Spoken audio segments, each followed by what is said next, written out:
沈青青在自己的婚礼上抢了我的未婚夫，她撕开渣男的真面目后，转头就问我的未婚夫要不要娶她。随后，顾怀安不顾众人阻拦，执意要当替补新郎。远在国外出差的我就这样被绿了。知道两人在一起后，我匆匆回国，却意外发生车祸，连人带车掉进河里。昏迷的这些日子，我被困在虚无缥缈的世界里，了解了事情的前因后果。我是女配，专门帮男女主巩固感情的炮灰女配。沈青青重生了，她重生在自己婚礼当天，因为前世被渣男和塑料闺蜜骗得团团转，顾怀安也为救她而死，沈青青最后含恨而终。一朝重生，她发誓要报复前世伤害她的那些人，然后好好珍惜顾怀安，努力弥补对她的亏欠。婚礼上，她一看到活生生的顾怀安，就全然忘记我的存在，满脑子只想着要和他破镜重圆。于是便出现了所谓的求爱名场面。为了让他们能名正言顺的在一起，我这个炮灰女配还没出场就出车祸死了。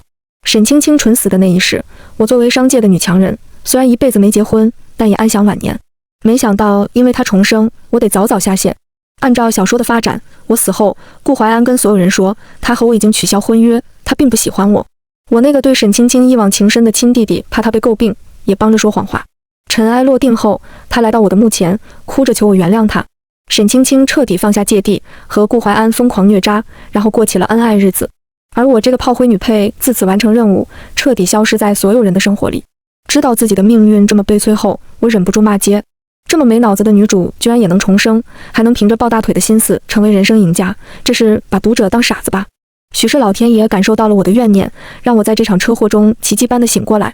再次醒来，沈青青和顾怀安已经在一起了，我这个突然活过来的未婚妻反倒成了碍眼的人。所有人都等着看我的笑话。既然死结都能改，那所谓的女主光环也不过如此。这个世界只遵循胜者为王。我醒来的第二天，顾怀安带沈青青来医院看我。江瑶，我和青青是真心相爱的，希望你能成全我们。顾怀安搂着沈青青的腰，眼里满是柔情。沈青青则像个娇羞的小媳妇，乖乖巧巧地站在一旁。这哪里是来求成全的，这分明是来刺激我的。我挑挑眉，嗤笑一声，如果我不成全呢？江瑶姐，怀安已经跟我说了你们的事，虽然你们彼此没有感情，但我还是想真诚地跟你道个歉。沈青青大喇喇地跪在我面前。青青，你别这样，这不是你的错。顾怀安心疼坏了，连忙把沈青青搂在怀里，看着两人旁若无人的卿卿我恶心坏了。沈青青，你跟你那小三出身的妈妈真的有得一拼。我轻蔑地瞥了他一眼。江瑶，顾怀安厉声警告我，他看我的眼神就像看死人一样。小说剧情里，我这个炮灰死得最憋屈。我以前只听说沈夫人恶毒，可如今自己遇到这朵盛世白莲，还真有苦难言。不许你侮辱我妈妈，当年要不是张曼如使计，我爸妈就不会分开，我妈妈也不会成为见不得人的小三。沈青青气的眼睛都红了。可人家是明媒正娶，就算是商业联姻，你那渣爹得了人家家族的好处，难道就可以翻脸不认人吗？天底下哪有这么便宜的事？沈青青一时说不出反驳的话，只能站在那里哼哼唧唧。别在这辣我眼，不然我不介意让你们身败名裂。我指了指角落里的摄影机。沈青青吓得扑到顾怀安怀里求安抚，看他这副矫揉造作的样子，我更想打人了。江瑶，这一切都是我的错，和青青没关系，你别为难他。至于毁约问题，我可以弥补你，你想要什么都可以提，我会尽量满足你。顾怀安为了沈青青再次放弃原则，做舔狗能做到他这种份上，可挺不容易的。前世时，顾怀安眼睁睁地看着沈青青和渣男恩爱缠绵，为了沈青青，他喝酒喝到胃出血；为了沈青青，他可以把自己的亲妹妹送去国外自生自灭；为了沈青青，他可以打伤自己的腿装可怜，只为沈青青正眼看他一眼。这没的10年脑血栓，做不出这样的事吧？干巴巴的对不起有用吗？顾怀安，你让我成了整个圈子里的大笑话。你吃了我江家的地皮，还通过联姻得了不少好处，是不是该吐出来了？我知道顾怀安不好惹，可我偏偏要碰这个硬骨头。如果做人都像沈青青一样，只知道仗着男人虐渣打脸，还活个什么劲？新时代的女性不必再依附男人而活。江瑶，属于江家的东西我会补偿给你，但如今正在启动的项目跟你们江家没什么关系。看着顾怀安一副不欠我的样子，我气笑了。这就是你的尽量弥补。江瑶，你太贪心了，答应和你在一起时我就说过互不干涉，你完全没必要表现出一副我负了你的样子。他简单的几句话就把自己撇得干干净净。可就算是合作，也要遵守契约精神，你单方面毁约，怎么反倒是我的错了？我现在甚至怀疑你和我在一起时就已经和他搞在一起了，不然他怎么会在婚礼上公然示爱？我眼神不正经的在他们二人之间来回打量。沈青青受不了我这么侮辱他，哭着跑出去。江瑶，如果青青出了什么差池，我一定不会放过你。顾怀安警告我后，连忙去追沈青青。俗话说，敌人的敌人是朋友，我宁愿饿得明明白白，也不想勉强自己大方。我想顾怀安会喜欢我送给他的新婚礼物。还有吗？我看着沈青青和渣男的恩爱记录，牙都要酸掉了。凭什么沈青青这样的人都能重来，而我就要做他们爱情的垫脚石？沈青青的塑料闺蜜林雅谄媚道：“我只找到这些，如果江小姐还要的话，我再去找找。”不用了，把钱拿给林雅后，我让她带渣男出国避避风头，免得把我套出来。按照剧情发展，接下来就是沈青青的虐渣路。她仗着自己是顾夫人，可没少做狐假虎威的事。能下床后，我约张曼如谈合作。圈里的人都说张曼如心如蛇蝎，连一个沈青青也容不下。如今一想到我自己的遭遇，我不弄死他们已经够大度了。张曼如如期赴约。病房里，张曼如安慰我几句后，开始进入正题。江小姐打算怎么做？我朝她抛出橄榄枝，希望两家能联姻，以此达成合作关系。联姻？张曼如闻言一脸错愕地看着我。顾怀安有男主光环，我又和他彻底交恶，如果我不做好准备，江家早晚被他吸干血。大家都说沈少爷脑子不正常，但我觉得不过是单纯了些，他是个适合结婚的对象。我知道沈觉无心公司，那沈夫人倒不如好好培养孙子，一旦这个孩子长大，我江氏集团也会由他来管理。江燕既然靠不住，那就再练个小号。张曼如听到我这么说，诧异的把茶杯都摔碎了。江小姐确定要嫁入我沈家？确定，婚期就定在6月初6，和沈青青同一天婚礼。张曼如闻言有些失态，儿子太单纯，女儿又太叛逆，她不仅要面对丈夫的不闻不问，还要担心自己的一双儿女会不会被欺负。张曼如有手段，如果不是把自己困在情爱里，哪里由得沈青青在沈家上蹿下跳？爱情这种东西，果然害人不浅。江家和沈家要联姻的消息迅速传开，同时跟着一起来的，还有沈青青和渣男的恩爱视频。顾怀安成为接盘侠的梗，一度占据新闻头条。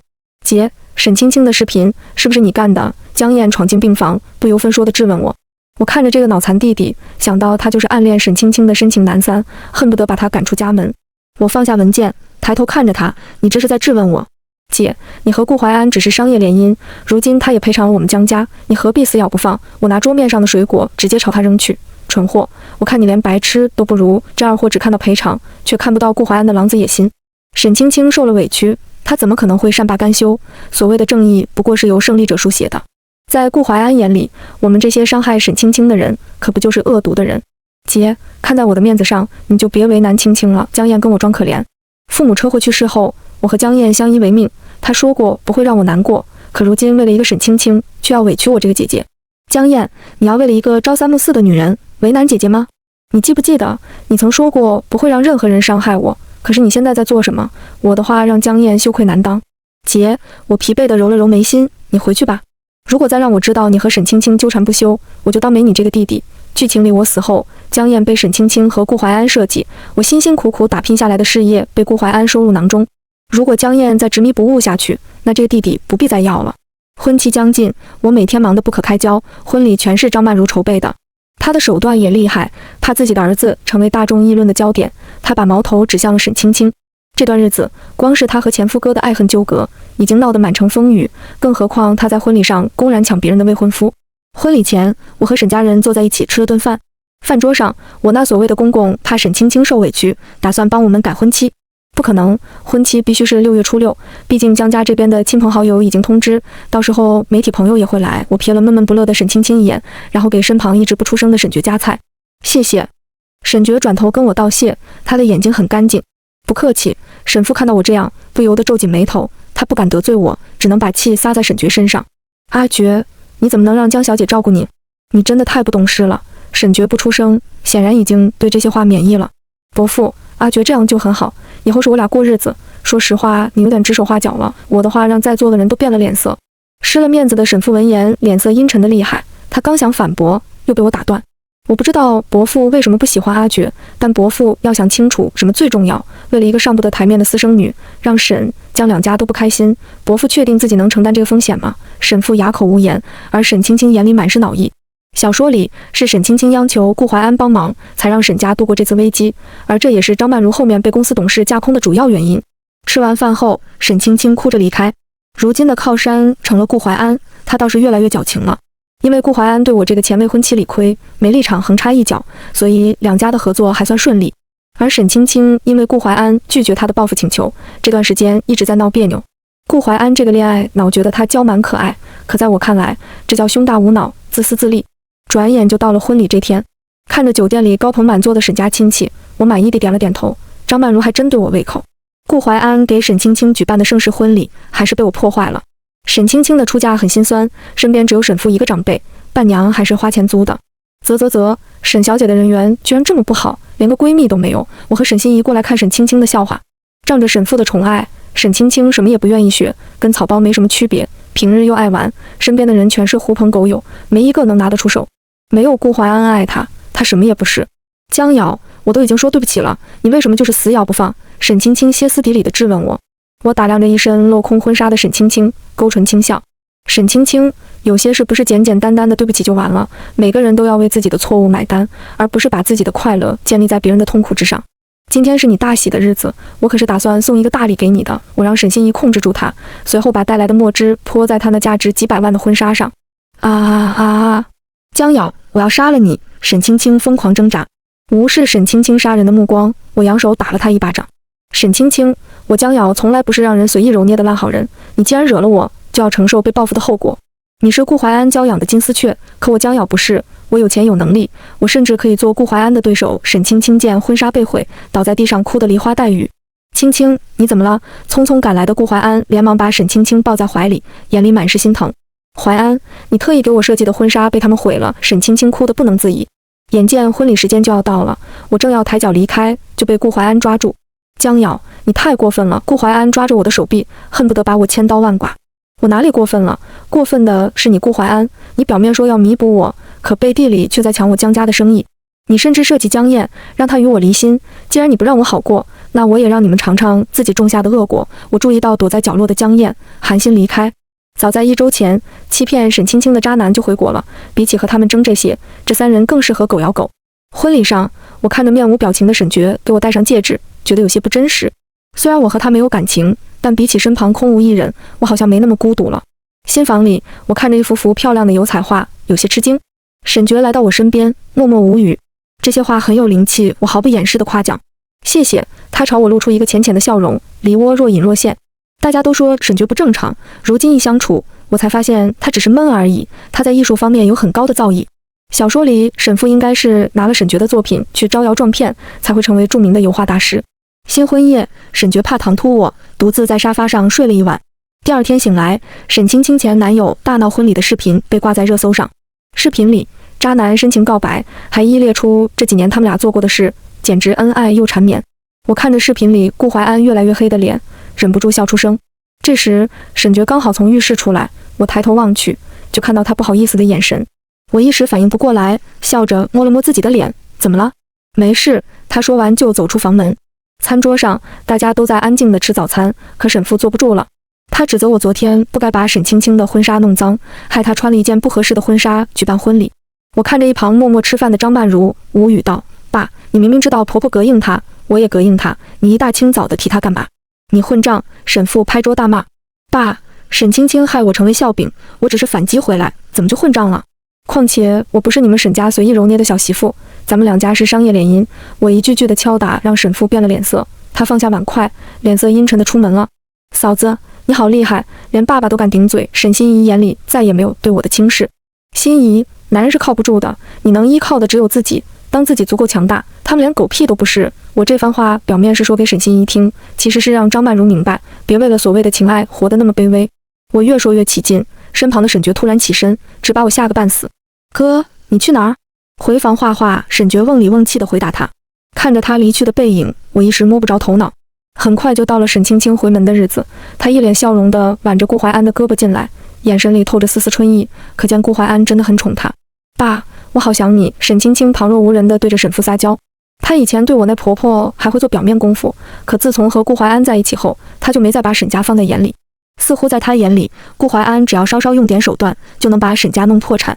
前世的顾怀安确实很厉害，可如今为爱降智的顾怀安不过如此，真没教养，难怪亲妈会做小三。沈心怡在我身旁小声嘀咕：沈心怡，你就这么跟姐姐说话？沈父拉下脸，眼见顾怀安的脸色阴沉，为了给他一个交代，沈父让沈心怡回房思过。眼见张曼如没反应，我拉住沈心怡，不让她离开。爸，明明是沈青青对我婆婆不礼貌，心怡提醒她而已，她哪里错了？这沈家人都是光打嘴炮的，但凡张曼如没那么在乎沈父，也没必要被沈青青这么膈应。江瑶，你现在嫁进我沈家，就要守沈家的规矩，我是你的长辈。沈父说着，就拿起茶杯就往地上摔去，周围的人都被吓得大气不敢出。我刚想回怼，就被沈觉拉住胳膊，爸，你好恶心！爸，你真的好虚伪。沈觉不说话还好，一说话就直接往人心口里捅，瞎说什么大实话。我开始火上浇油。就在沈父扬手要打我和沈觉时，张曼如直接推开他，还说要和他离婚。大家都被张曼如这一出弄得反应不过来。过了一会，沈青青不知想到什么，在沈父耳边轻声说了些话。我不同意。回过神的沈父眼睛闪烁，显然心里有鬼。曼如，我错了，你就再给我一次机会吧。他情真意切地跟我婆婆道歉，只差跪下来了。接着沈青青红着眼跟张曼如道歉，夫人，我只是太想我爸了，才忘记跟你打招呼，我并没有不尊重你，直觉告诉我沈青青很不对劲。脑海里闪过一些小说片段，我看着诚心诚意的沈青青，嗤笑一声，他还真是黄鼠狼给鸡拜年，没安好心。吃饭的时候，沈青青挑食挑得很厉害，她嫌弃地看着桌面上的菜，忍不住抱怨，爸，怎么都没有我爱吃的菜。我瞥了他一眼，随意地夹起一块猪大肠，直接放进嘴里嚼起来。沈父见沈青青和顾怀安一直不动筷子，没好气地问，何妈，这些菜怎么都这么重口味？阿姨连忙解释，先生，今天的菜单是少夫人要求的。此话一出，沈青青控诉我公报私仇，还嚷着我不欢迎她回来。看来你心里是有点数的。我们都爱吃，难道就因为你们不喜欢，我们就得迎合你们，做什么春秋大梦呢？我说着就给沈觉夹了一筷子猪肝，他也不挑，说了声谢谢后，斯斯文文地吃起来。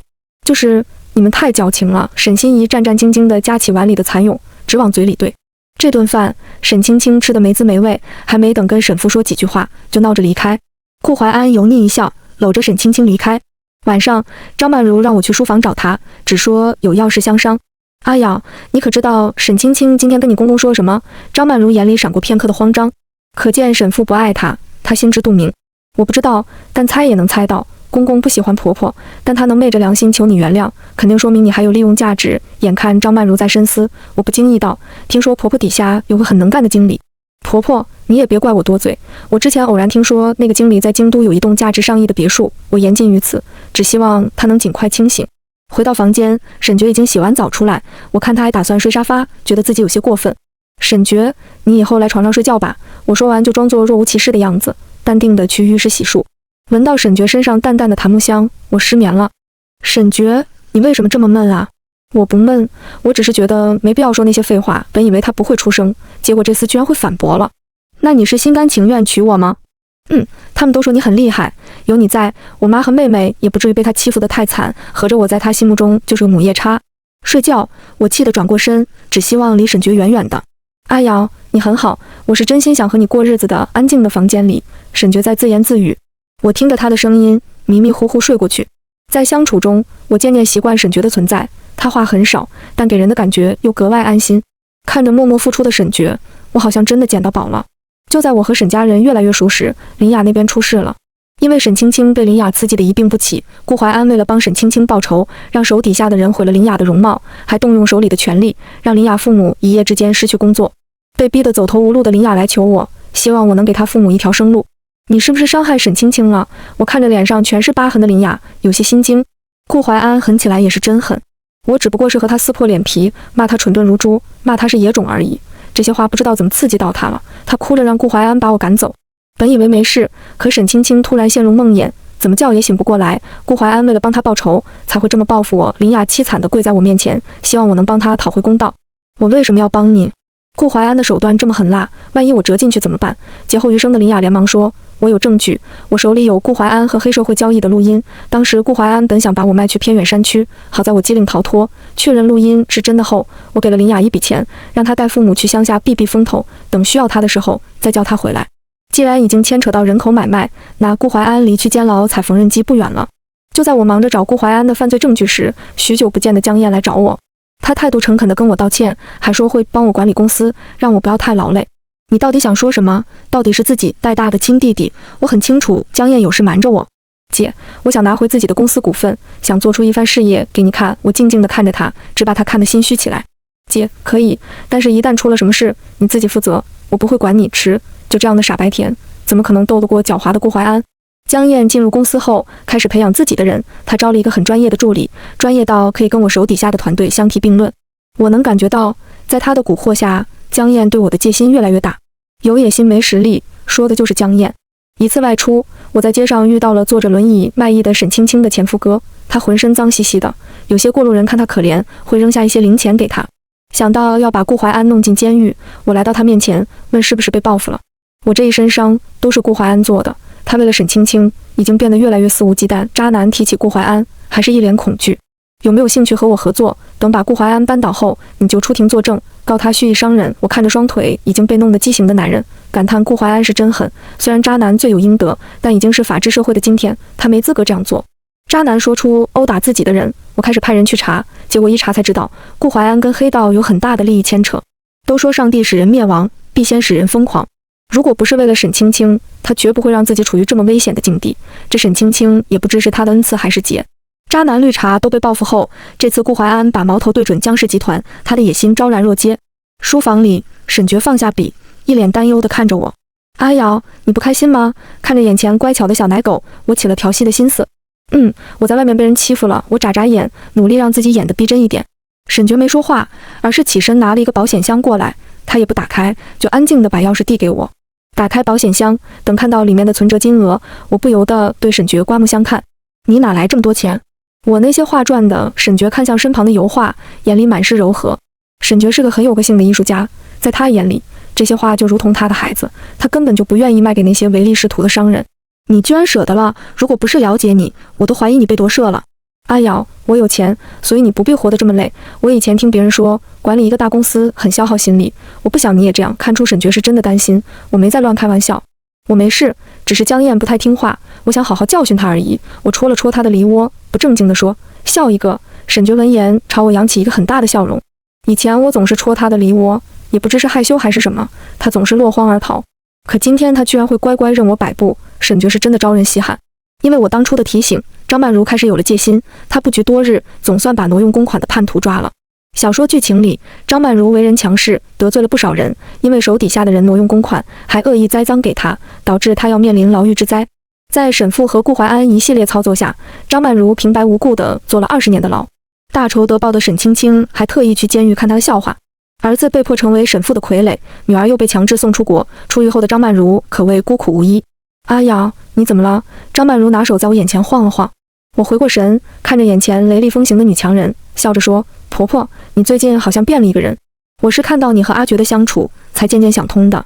我对沈佳明是一见钟情，那时候知道要嫁给他，我高兴得整宿睡不着觉。我好不容易把他盼回国，他却要跟我解除婚约。他说他有喜欢的人了。张曼如说到最后，眼里逐渐被泪水浸湿。阿瑶，我很羡慕你，我羡慕你果断狠绝，羡慕你从不拘泥于儿女情长。听他这么一说，我也挺佩服我自己。如果我对顾怀安动心，估计也得无脑疯魔。重获新生的张曼如开始步步为营，比起成为有钱的富家太太，她更想做自己命运的掌舵者。这些日子，顾怀安的小动作不断，但凡我想做的生意，他都要横插一脚。我和他正式宣战。酒会上，我看着盛装出席的沈青青和江燕在角落说话，拿着酒杯朝他们走去。顾夫人真有雅兴，这不知道的，还以为你未婚呢。也不知顾怀安看到会不会乱吃飞醋。顾怀安深情舔狗的名声在圈子里可是出了名的。嫂子好，沈青青笑眯眯地跟我打招呼。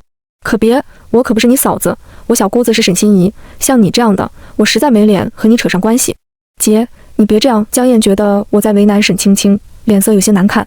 想到自己教出这么个玩意，我恨不得和他断绝关系。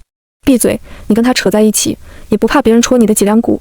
一个连抢婚都做得出来的人，他还有什么做不出来？也不知是不是顾怀安特意交代，沈青青没有和我争执。他略带深意地看了江燕一眼，便提起裙摆奔向不远处的顾怀安。看着明显失落的江燕，我很无语。江燕，我最后再问你一遍，沈青青到底和你说了什么？他敷衍道，姐，我们只是聊聊天而已，你别多想。就在我忙着应付顾怀安的刁难时，江燕出事了。他听信别人的谗言，投资了一批没有质量保证的食品。事态的发展出乎我的预料，因为食品出现重大品质问题，有人在网上质疑江氏赚黑心钱。一群人天天堵在公司门口，非要我给他们一个交代。江燕，你究竟做了什么？我怒气冲冲地来到他的办公室，非要他给我一个解释。姐，我只是觉得那个产品有很大的利润，我不知道后果会这么严重。江燕终于害怕了。他低下头，嘴里喃喃着沈青青骗他：“你就是个蠢货，明明没这个能力，非觉得自己厉害的不得了。江燕，我限你3天之内给我处理好这些麻烦，如果做不到，我俩断绝关系。事实证明，我还是高估江燕了。”3天时间匆匆而过，那个所谓的助理消失后，江燕彻底怀疑人生。她用酒麻痹自己，希望能忘掉眼前的烦恼。我看着在办公室里耍酒疯的江燕，拿起一瓶冰水，直接往她头上浇去。江燕，你离开吧，我会把属于你的股份折合金钱给你。有了这些钱，你这辈子衣食无忧。姐，你不要我了吗？江燕不可置信地看着我，眼里满是哀伤。江燕，你招来的助理是商业间谍，他窃取了公司机密，他是顾怀安派来的人。我问了你无数次，可你宁愿相信外人，也不相信我。我想我们的姐弟情分就到这里吧，往后也不要见了。江燕见我来真的，只能灰溜溜离开。只有把碍事的江燕弄走，我才能心无旁骛地对付顾怀安。这一次，我要他牢底坐穿。许是想打我的脸，沈青青一大早就跑来沈家找存在感。猫哭耗子假慈悲，沈心怡担忧地看了我一眼。如今外人眼里的江家风雨飘摇，稍有不慎就会满盘皆输。沈青青笑意盈盈地劝我：江瑶，如果你求我，我可以考虑让怀安帮你渡过难关。顾怀安很有手段，就是眼太瞎了，这种货色也能当成宝来呵护。既然已经撕破脸皮，我也没必要再克制。我一把抓起他的头发，如泼妇一样使劲薅，只把他弄得连连大叫：就你这样的废物，哪里配得上做我江瑶的对手？你知不知道，顾怀安就是毁在你手里。胜负未定，这蠢货就大张旗鼓地跑过来沾沾自喜，也难怪前世被人骗得团团转。沈青青离开后，我握着间谍窃取机密的证据，直接去警局报警。经过调查，顾怀安确实用了不正当手段进行恶意竞争。看守所里，顾怀安笑我太天真，还扬言自己很快就会出去。江瑶，你比我想象的还聪明，但你太急功近利了。你当真以为这样就能让我坐牢？顾怀安眼神里满是轻视。不试试又怎么知道？借着顾怀安无法出来的时间，我提交了顾怀安跟黑社会勾结的证据，同时还有林雅录下的录音机。借着如今的扫黑行动，顾怀安插翅难逃。法庭上，林雅和渣男纷纷出席，控告顾怀安报私仇，藐视法律的存在。接连被控告的顾怀安有些慌了，他没想到我会这么早就布局。或许在他眼里，所有女人都像沈青青一样柔弱。